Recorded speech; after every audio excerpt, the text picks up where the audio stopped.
My name is Claire. I am 31 years old. For 6 years, I believed I had a stable marriage. Not perfect, not magical, but safe.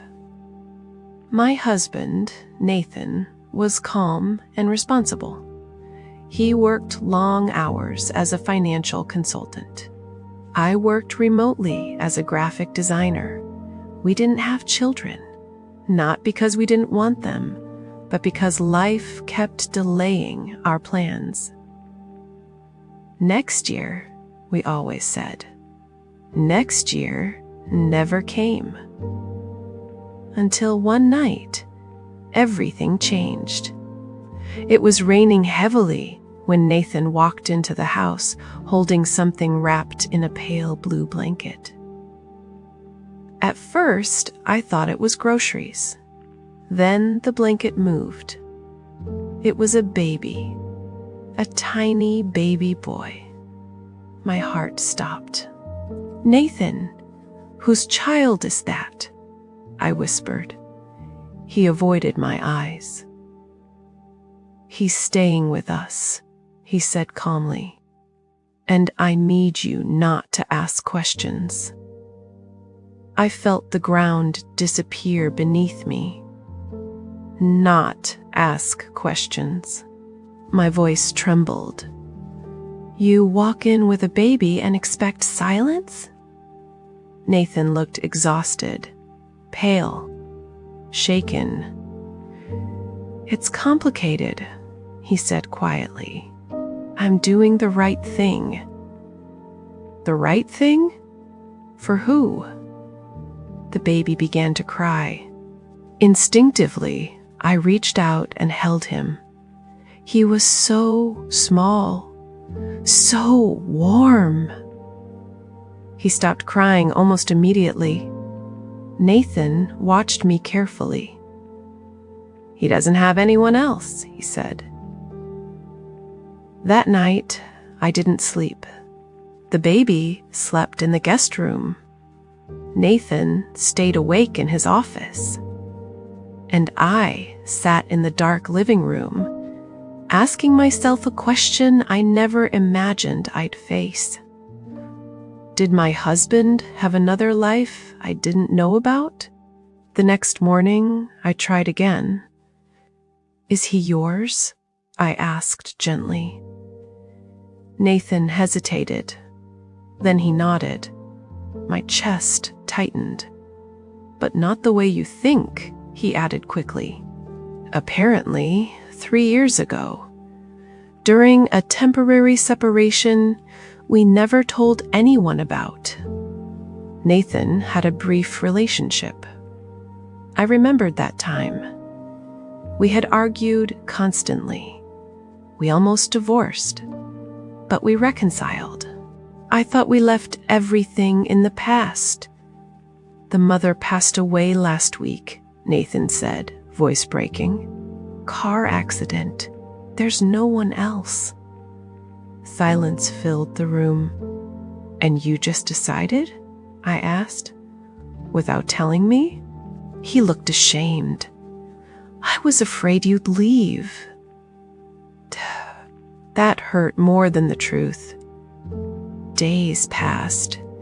The baby, Noah, needed constant care. Nathan didn't know how to hold him properly, didn't know how to calm him, but somehow I did.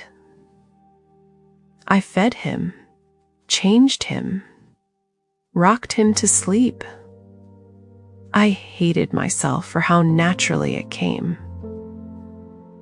One afternoon, while Nathan was at work, I stared at Noah sleeping peacefully. He had Nathan's eyes, but he was innocent. He didn't ask to be born into betrayal. He didn't choose this mess. One evening, I finally exploded. "You broke my trust," I said. "And now you expect me to raise proof of that?" Nathan's eyes filled with tears. "I'm not asking you to forgive me immediately," he whispered. I'm asking you not to punish him for my mistakes." That sentence stayed with me. Weeks turned into months. I stayed, not for Nathan, for Noah. Because every time he grabbed my finger with his tiny hand, something inside me softened. But trust was shattered. One night, after putting Noah to bed, Nathan handed me a folder. "I've transferred full property ownership to you," he said quietly. "If you decide to leave, you'll be financially secure." I stared at him. "This isn't about money." "I know," he said. "It's about showing you I'm not hiding anything anymore." He began therapy, individually, and later together with me. He answered every question, even the painful ones. He didn't defend himself. He didn't justify. He accepted responsibility.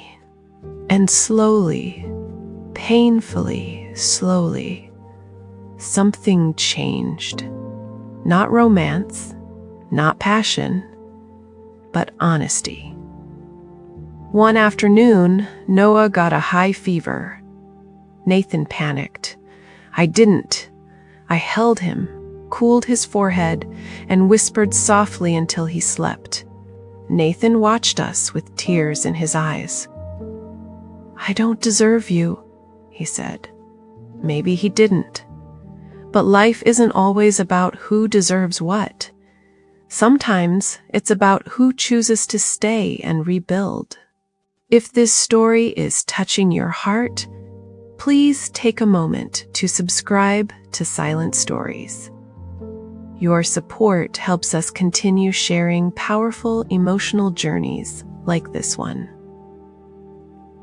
A year later, something unexpected happened. I couldn't find Noah in the living room. Panic rushed through me. I ran to the backyard. Nathan was sitting on the grass holding Noah. "Say it," Nathan whispered gently. Noah looked at me, clumsy and smiling. "Mama." The world froze. I wasn't prepared. I wasn't ready. But in that single word, all my walls collapsed. I didn't give birth to him, but I stayed. And sometimes staying becomes stronger than biology. That night, I looked at Nathan differently, not as the man who betrayed me, but as the man who didn't run when consequences arrived. "I'm still healing," I told him. "I know," he replied. "I'll wait." 2 years later, we renewed our vows. Not because everything was perfect, but because it was honest. Noah walked between us, holding both our hands. Life didn't go the way I planned. I didn't become a mother the traditional way. I didn't have the fairy tale marriage. But I learned something deeper. Sometimes love isn't clean. It isn't simple. It isn't pretty. Sometimes it's messy, complicated, painful, and still worth rebuilding. Because in the end, forgiveness isn't about forgetting. It's about choosing peace over pride. And that little boy who arrived in a blue blanket on a rainy night, he became my son. Not because I had to, but because I chose to.